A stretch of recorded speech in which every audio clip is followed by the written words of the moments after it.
Doctor आभा madam का स्वागत नहीं करता हूँ कि शासन ने या प्रशासन ने जो भी निर्णय दिया वो उचित निर्णय दिया। हमने सुना था और महसूस नहीं किया, और आज मैंने महसूस भी किया कि सख्त परेशान हो सकता है लेकिन पराजित नहीं। और इसीलिए हमारे लिए जो लोग कहते हैं मैं सपोज गॉड सपोजिस, जो सोचते कभी कभी ऐसा हमें प्राप्त नहीं होता है, और जो ईश्वर देता है वो सर्वभौमिक सत्य होता है।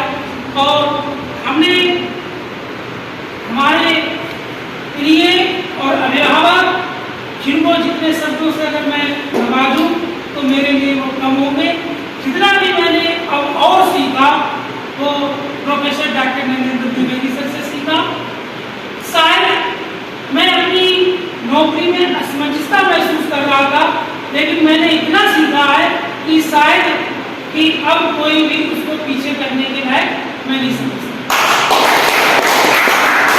जब चेला ऐसा होगा तो गुरु कैसा होगा वो लोग भी ध्यान से सुन ले, क्योंकि पीछे वो लोग हटते हैं जिनको आगे बढ़ने का शौक था। तो मैंने सर से जो सीखा है वो मैं वही करता हूँ। सर के पास जो सबसे बड़ा गुण होता है, अगर ये बना रहा तो उनका कोई कुछ नहीं बिगाड़ सकता। ईमानदारी ही सबसे बड़ा गुण है, ऑनेस्टी इनका मैंने 1.25 साल के कार्यकाल में एक पैसे का मैडम कोई भी व्यक्ति हो जिसको वीडियो पावर मिलती है, जैसे ही वो अनलिमिटेड बिल पे किसी के विरोध लगाएगा वो व्यक्ति उससे चिढ़ जाएगा, पीछा करेगा, परेशान करेगा। लेकिन मैंने ऐसा देखा सर के लिए कि सर ना परेशान हुए ना पराजित हुए, शांतिपूर्वक होकर उन्होंने 1.25 साल का अपना लगभग समय काटा। और कहीं 1 साल और मिल जाता तो ये राजकीय महाविद्यालय टनकपुर मॉडल कॉलेज में आ जाता, क्योंकि इन्हीं के पास 5 करोड़ रुपया अनुमत हो गया है। 5 करोड़ रुपया और शासन ने दिया, लगभग 10 करोड़ रुपया हमारा ऊपर घूम रहा है, जो कि राजकीय महाविद्यालय के विकास में यदि सबसे बड़ा योगदान है वो हमारे प्राचार्य महोदय जी का है। इससे मेरा कोई योगदान नहीं है। सर ने जैसा मैंने वैसा करा, सर ने जैसा शिक्षा की वैसे की, पैसा ही पैसा मैंने कॉलेज में आ गया है। विकास जो है रुकने का नाम नहीं लेगा, लेकिन अब हमारे पास हमें ये हिम्मत मिली कि हमारे पास हमारी मैडम भी आई है।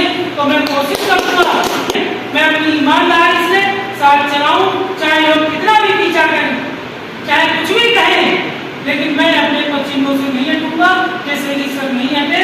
और सर के लिए कोई खराब जगह नहीं मिली।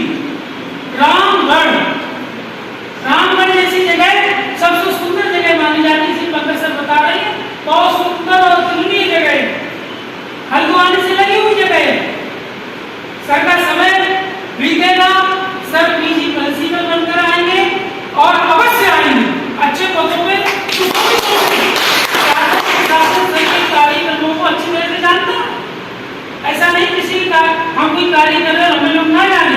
तो सर ने वास्तविक यहाँ पर वो कार्यों की रुकावट लगाई कि शायद ही उत्तराखंड का मैडम कोई प्राचार्य इस कार्य को रोकने की हिम्मत करता, क्योंकि उन कार्यों को रोकना, उन कार्यों को समझना अपने आप में अपनी बड़ी चुनौती है और अपने आप में चैलेंज है।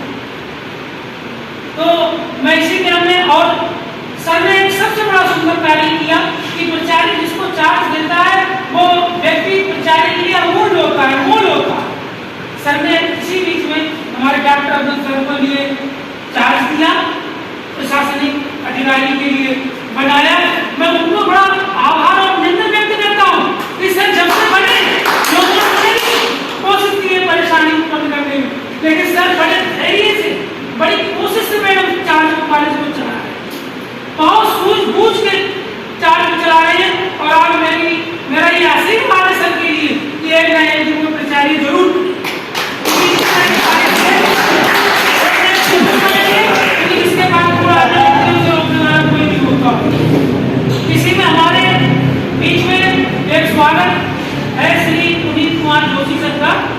मेरे अभी कुछ ही क्षणों काम कर रहे हैं सब बेहतरीन कार्य, एक गांव से लेके हर क्षेत्र में पुलिस सर का इतना कार्य है कि उनका मुकाबला करने के लिए किसी की बस की बात नहीं है। 22 साल का तो अनुभव, इतना कार्य करते हैं और दौड़ दौड़ के मैडम काम करते हैं, किसी को ढूंढना पड़ता है। लेकिन तारीफ जो है सामने करनी चाहिए, दर्द हमेशा पीछे देना चाहिए। तो मैं तारीफ इसलिए कर रहा हूँ क्योंकि वो वास्तव आप लोग सभी देखो कि दौड़ दौड़ के मैडम कार्य करना, सर मौजूद है, बेहतरीन अपना परफॉर्मेंस कर रहे हैं। तो ये राजकीय महाविद्यालय टनकपुर की संस्था का वास्तविक भाग्य नहीं सौभाग्य कि ऐसे व्यक्ति को हमें प्राप्त हुआ। तो मैं अपनी चंद लाइनों में कुछ आज विचार प्रकट करना चाहता हूँ क्योंकि सर जो राष्ट्रीय स्तर के कवि भी हैं और मंचासी हैं, और मैं चाहूँगा कुछ त्रुटि हो तो सर उसे माफ कर दें क्योंकि आज क्योंकि इतना ना मुझे समय मिला अपना समय मिला जिसमें मैं कुछ लिख पढ़ पाता। राजकीय कार्य महाविद्यालय को मैडम हम लोगों ने समय अर्पित कर दिया। तो कुछ लाइनों के साथ पूरी सर जो है उस चीज को करते हैं। संग बहार लिए आए, संग बहार लिए जा रहे हैं उसे साथ कहाँ, पूछ रहा है चमन कर बोलो मेरा गुलजार कहाँ। मेरी लड़ाई शिक्षा की सींचे इसको सिर्फ जल से, हाँ पनपी हरियाली से फूली खुशबू भी ले जाते यहाँ। आया था उल्लास नया चेतना नहीं लहराई हो, दम उड़ता रहा घर दिए जा रही दिल पहला की कहा। जो अरुण जो विभा तरुण लेने प्रकाश फैलाने को, दूर हुए जाते तुम फैलाते तुम कुछ पहाड़ों को। दीप जलाए शिक्षापुर में आशा के नवजीवन को, सेवा स्थानांतरण के गृह झकझोरे पवन झले उत्पीड़न के, गाँव के आगे उमंग न पाता मेरा जीना सुपाने को। नेहा लता मुरझा नहीं जाए सिंगल सुझ लेते रहने को। धन्यवाद उन पीढ़ियों को जिन्होंने ऐसे सौभाग्य से हमारे राजकीय महाविद्यालय के रिपोर्ट को सब दिए, और जहाँ भी सर नहीं होंगे वहाँ मैं होगा, और वहाँ जहाँ मैं होगा वहाँ सरकारी अनुभव होगा, क्योंकि अनुभव बड़ों से ही दिया जाता है, कोई सीख कर नहीं आता। तो मैं सर को वास्तविक नमन और प्रणाम करता हूँ, डॉक्टर मैडम को प्रणाम करता हूँ, और शायद सर को कि वास्तविक बहुत अच्छा पिता परमेश्वर ने हम लोगों को जो दिया है मैं उसका अनुकरण करता रहूँ। ऐसे मेरे शब्द जो है प्रकट रहे और ऐसा मेरा चिंतन है। धन्यवाद।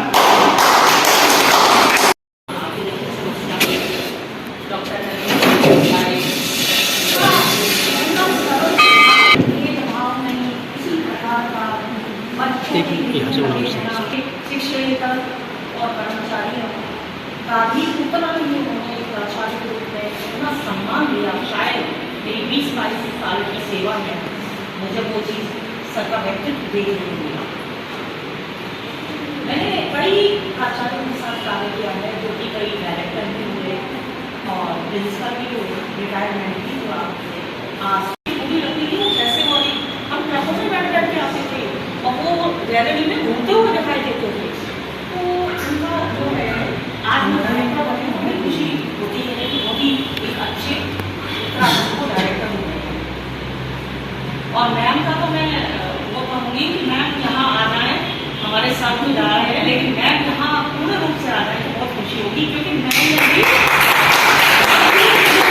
मिलती है अनुशासन और काम के प्रति, मतलब एक काम कोई भी काम पेंडिंग ना हो, और बड़ा अनुशासन मुझे देखने को मिलता है। क्योंकि मैं एक बार जब परीक्षा हो रही थी तो मैंने अचानक मैडम को क्या पढ़ी हो रही होने को, लेकिन मैंने समय समय पर आती थी, सारी चीज़ें देखती थी और बैठ के सबसे पूछती थी कि क्या परेशानी है या कोई बात है तो मुझसे कहिए। और यहाँ से लोग जाते थे वो भी तारीफ करते थे मैडम वो हमारा कोई कार्य रोकती है। तो ऐसे संस्था को अगर प्राचार्य देना है तो ये बच्चों का भी हित है और संस्था का भी हित है। तो हमें यही दुआ करनी चाहिए कि हमें ऐसी प्राचार्य मिलें और ऐसे प्राचार्य मिलें। हमें लगता है कि प्राचार्य जी को एक मुश्किल से मुझे लगता है 1 साल या 12 महीने का ऐसे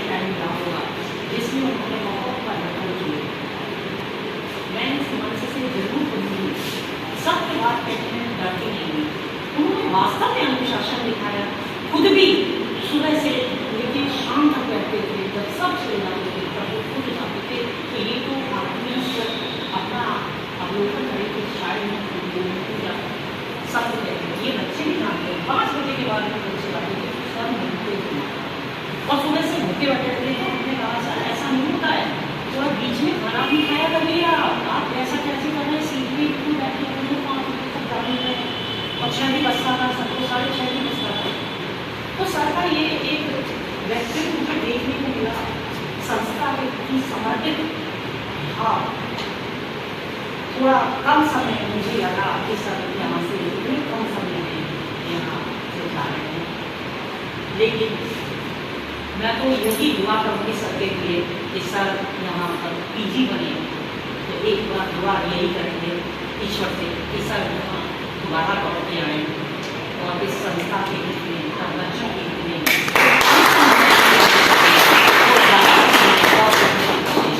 मेरी तो यही दुआ है माता पूर्ण देवी से। और हो सकता है सर का ट्रांसफर हुआ है तो कोई बड़ी बात नहीं है, ये कोई स्थानांतरण वाली क्वेश्चन है। कभी किसी को ये गलत फहमी नहीं होनी चाहिए कि यहीं से हम रिटायरमेंट लेंगे, क्या ये वो गया कि वो गई, ऐसा नहीं है। कल का पता नहीं है कि हम हमारा ही लगा है तो हमको जाना पड़ेगा, इस तरह का कभी ना होगा। तो सरकार को जो रहता है 3 साल के कार्यकाल उनका तो वो गए हैं और ईश्वर से माता रानी ने इतना अच्छा गोतम स्थान उनको दिया है, ये बहुत अच्छी बात है। इसी मजाक का बात नहीं बनाना चाहिए कि सबका ट्रांसफर हो गया, ये आपका हो पाना चाहिए कि हमने करा दिया, इस दहन में किसी को नहीं रहना चाहिए। तो हम तो सर की वही दुआ करेंगे कि सर आपके अंदर में हमें फिर से सेवा का मौका मिले तो हम जरूर, अगर आपके पास हमारा ट्रांसफर या कभी भी कुछ होगा तो हम आपका पूर्ण सहयोग करेंगे। और मैम आ रही हैं, मैम के लिए स्वागत है, मैं ये जरूर कहूँगी जैसे समापित नाम से मैं प्रिंसिपल सर के साथ रही वैसे ही मैं मैम के साथ रही। और मैम को तो मैं पहली बार ही देखा था कि बहुत अच्छी बनी थी, और मैं सर समय समय पर यहाँ DV सिंह की इतनी तारीफ करते हैं मैम की, और अब्दुल सर भी कह रहे थे, तो और पंकज जो बैठी थी तो बहुत ही तारीफ करते हैं मैम आपकी, बड़ी है।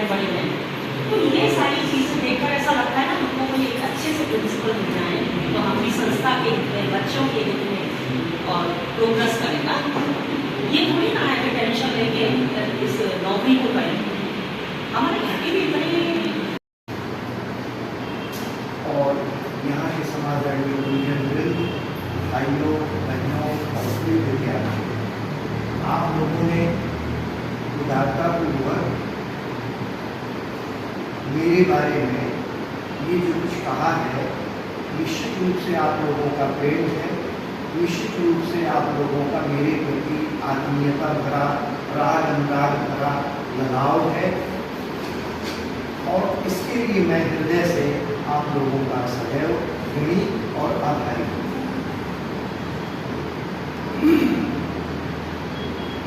पूरा ऊपर कंदुक छोड़ ये सातों नभमंडल पार पहुंच शनि सिंहासन के पास, ये उस पर अपने परिहार राह में सुलझा डाली प्राण, समस्याओं की गांठ में कर्म का चक्र मनुष्य की मृत्यु रही अनबूझ कर, कर्म का चक्र मनुष्य की मृत्यु रही अनबूझ कर। कर्म का चक्र है, कर्म की गति विचित्र और कर्म की गति गहन, कर्मागत शास्त्रोक्त बात। बिना ईश्वर के, बिना अल्लाह के, बिना गॉड के कर्म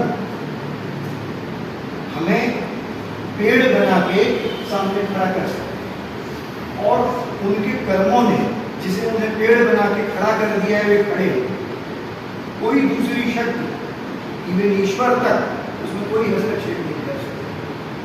और बिना ईश्वरीय कृपा के भी कर्मों में इतनी दिव्यता है, पूर्णता है, इतना दम फम है कि बिना किसी की मदद के कर सकते।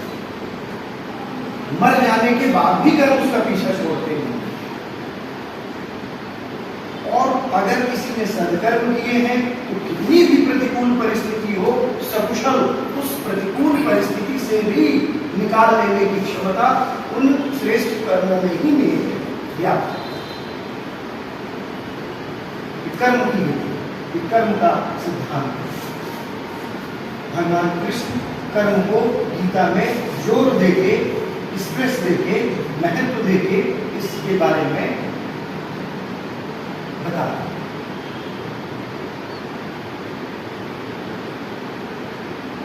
मैंने तो सिर्फ एक प्राचार्य के रूप में जो इस संस्था के लिए और जो इस संस्था में जो मेरा कर्तव्य था, जो मेरा धर्म था, मैंने तो सिर्फ और केवल और केवल उन्हीं का निर्वाह किया। जब मुझे ठीक से वो दिन याद है, जब मैं 11 मार्च को आया था, मैंने ज्वाइन भी नहीं किया था, और यहाँ जब सब लोग एक कार्यक्रम के तहत हम लोग मिले थे, तो मैंने उसमें कहा था कि जो लोग छात्र हित में काम करेंगे, जो लोग संस्था हित में काम करेंगे, मुझसे उन्हें कोई समस्या नहीं, क्योंकि छात्र हित और संस्था हित यही सर्वोपरि है मेरे। और जो लोग ऐसा नहीं करते या नहीं करेंगे, तो उनके लिए मेरा कोई आश्वासन नहीं। ज्वाइन मैंने बाद में किया था, आप लोगों को शायद पता नहीं, क्योंकि जब मैं आया था तो आते ही मुझे यहाँ मतलब आप लोग लाए थे, तो उसमें मैंने संस्था में ज्वाइन भी नहीं की। लेकिन उन लोगों को मैंने आश्वस्त कर दिया था कि जो लोग छात्र हित में लगे हैं, जो लोग संस्था हित में लगे हैं, मुझसे उन्हें कोई भी दिक्कत कभी भी नहीं। और शायद आज मैं जब यहाँ से आप लोगों के बीच में से विदा हो रहा हूँ, तो मैं अपने शब्दों को पुनः स्मरण कर रहा हूँ। जिन लोगों ने छात्र हित में काम किया होगा, संस्था हित में काम किया होगा, शायद उन्हें मुझसे कोई परेशानी नहीं। लेकिन जो लोग छात्र हित रत नहीं है, जो लोग संस्था हित में रत नहीं है, उनके साथ जरूर स्वाभाविक था, क्योंकि उनका वो चलन है और मेरा चलन है। तो जब सिद्धांत अलग है और सिद्धांत विपरीत है, उसमें टकराव होना स्वाभाविक सी घटना है, वो भी कोई आश्चर्य की घटना नहीं। लेकिन मैंने एक ही कदम सही संस्था हित में, छात्र हित में आगे बढ़ाया होगा, हमारे डर के मारे, हमारे प्रेशर में, हमारे मतलब उसके मैंने एक कदम पीछे नहीं हटाया। ये मेरा कि जब हमारे जीवन में सिद्धांत होता है, हमारे जीवन में धर्म होता है, कर्म होता है, कर्तव्य होता है, जब हमारे जीवन में श्रेष्ठ सद्गुण होते हैं, तो एक घटना है। और अगर हमारे जीवन में अशुभ हो, अमंगल हो, ज्ञान के स्थान पे अज्ञान हो, धर्म के स्थान पर अधर्म विधर्म हो, श्रेष्ठ विचारों के स्थान पर कुविचार हो, षड्यंत्र हो, झूठ हो, फरेब हो, दुष्टताएं हो, तो आदमी पूछता तो है कि नरक कहाँ है। यद्यपि वो नरक में ही कंठ तक डूबा हुआ है, लेकिन फिर भी वो सवाल खड़ा कर रहा है कि नरक कहाँ। अरे तुम्हारे पास अगर सुख नहीं है, धर्म नहीं है, श्रेष्ठ सदकर्म नहीं है, अगर कर सको तो श्रेष्ठ सदकर्मों की खेती करो ना। जो बोओगे वही तो उगेगा, और जो उगेगा वही तो लहलहाएगा, और जो लहलहाएगा वही को आपको काटना होगा। आप अगर बबूल का पेड़ बोते हो तो आम की उम्मीद आपको नहीं करनी चाहिए। आम तो पैदा होने से रहा, वहां तो बबूल ही पैदा होगा, और जब बबूल पैदा होगा तो वही आपकी उम्मीद होगी। तो यहाँ सिर्फ विचारधाराओं का टकराव है, और बाकी की कोई भी ऐसी बात नहीं। अच्छा, लोग ऐसा नहीं कर पाते, क्यों नहीं कर पाते? मैं 1 मिनट में 2 मिनट में अपनी बात यहाँ मतलब हम स्वर्ग से क्यों नहीं जुड़ पाते? हम श्रेष्ठता से, पूर्णता से, परफेक्शन से, कला से, साहित्य से, रस से, संगीत से, आत्मा से, परमात्मा से, आनंद से, प्रकृति से, परमात्मा से, ईश्वर से, खुदा से, अल्लाह से जुड़ क्यों नहीं पाते? वही हमारी नजरिया, दृष्टि, दृष्टिकोण वही बीच में एक रुकावट बन के, एक मतलब ऑब्स्टेकल बन के वो आ जाता है, और वही हमें धारा को रोक के खड़ा हो जाता है, हमें आगे बढ़ने ही नहीं देता, बढ़ ही नहीं पाता। क्योंकि आगे बढ़ने के लिए भी हमारे पास कुछ न कुछ तो होना चाहिए ना, वही तो हमें आगे बढ़ पाएगा। इसमें मतलब एक अज्ञान तक को काम करना है। मैं अपनी बातें दृष्टांत के माध्यम से कहूँ। एक ऐसा व्यक्ति था जो कृपण था, कंजूस था, किसी पंडित के पास गया और उसने कहा कि ऐसा कोई पूजा की विधि बताओ जिसमें एक पैसा नहीं खर्च न हो और भगवान का संपन्न हो जाए, तो फल भी पूरा पूरा मिले। तो पंडित ने कहा कोई बात नहीं, ऐसी पूजा है, आप मन से पूजा करो, आप मन में कल्पना करो कि आप फूल चुन के ठाकुर जी को चढ़ाने के लिए तोड़ रहे हो, आप फूल ले आए हो, आपने गंगा जल ले लिया है, लिया कुछ नहीं, बस मन में आपको सोचना है, आपने गंगा जल ले लिया है, आपने पवित्र शारदा का जल ले लिया है, आप ठाकुर जी को नहला रहे हो, धुला रहे हो, वस्त्र धारण करा रहे हो, अब उन्हें भोग लगा रहे हो, अब आप उनकी आरती उतार रहे हो। ऐसा सुबह शाम 2-2 मिनट 4-4 मिनट आप करो, इसमें आपका कुछ फल भी नहीं लगेगा, और फल भी अगर आप ऐसा करोगे पूजा करने जैसा ही फल मिलेगा। तो उस आदमी को जो त्रिगुण का कंजूस था उसे ये युक्ति बड़ी अच्छी लगी और वो इसी पद्धति से पूजा करने लगा। एक दिन 2 दिन पूजा किया, एक दिन उसने मन की पूजा में मिश्री का भोग लगाया। अब मिश्री का भोग लगाया, लगाने के बाद लगा 3 दिन तक पछतावा, अरे मैंने ज्यादा मिश्री चढ़ा दी, अगर कम चढ़ाता तो एक भी मिश्री में तो 3 दिन में भगवान को चढ़ाता, आज गलती से ज्यादा मिश्री चढ़ गई। ये अज्ञान है, अज्ञान है कि मन की पूजा कर रहा है, मन से ही उसने मिश्री चढ़ाई और उसमें भी उसे अब ये भ्रम बना हुआ है, पूजा से उसका ध्यान हट गया है और मिश्री उसने ज्यादा चढ़ा दी है, इस दुख से वो गमगीन होकर अपनी जिंदगी जी रहा है। तो एक तो अज्ञान हमारे सामने खड़ा हो जाएगा। अगर ज्ञान नहीं होगा तो अज्ञान तो होगा ही, और जब अज्ञान होगा तो अपना परिणाम भी देगा। और दूसरी एक घटना है ना कि एक स्कूल था, स्कूल के बच्चों का टूर जाना था, विगत वर्षों से जा रहा था, इस बार भी तय हुआ, बच्चों ने अपना कंट्रीब्यूट किया पैसा और उनके लिए चले, और जैसे ही चले कोई पुलिया और सुरंग सी पड़ती थी, बस गुजरी और मतलब जाके बस की छत पुलिया की जो सुरंग थी उसकी दीवार से टकरा गई। अब टकरा गई, गाड़ी रुक गई, बड़ी तेजी से आवाज हुई, ड्राइवर के साथ साथ बच्चे भी जो उसमें लड़के लड़कियां बैठे थे ये थे, और इस तरह से ये भी सब भयभीत हो गए कि क्या होगा। अब समस्या आने पर लोग समाधान ढूंढने लगे। कुछ ने कहा कि ऊपर जो बस की छत पे जो बना हुआ है रेलिंग टाइप का, अगर उसे तोड़ दिया जाए, है ना, या क्रेन इस दरवाजे पे लेके रस्सों से बांध के बस को पीछे खिंचवाया जाए, या मतलब ये है कि पता चला कि मतलब पिछली बार जब आप निकाल लेते थे बस निकल जाती थी, तब उसके नीचे फर्श नहीं बनी थी, अब फर्श बनी, फर्श बनने में 2-3 फुट ऊंचा हो गया तो उसकी बस टकरा गई उसकी दीवार छत से। तो किसी ने कहा कि फर्श को तोड़ दिया जाए, किसी ने कहा कि ट्रेन से उसको पीछे खींचा जाए रस्सों में बांध के, किसी ने कुछ कहा, किसी ने कुछ कहा। किसी बच्चे के जो BA में पढ़ता था दिमाग में आइडिया आई, मैं जानता हूँ 50 मीटर के आगे तो पंप है, हवा वहाँ मिल जाएगी,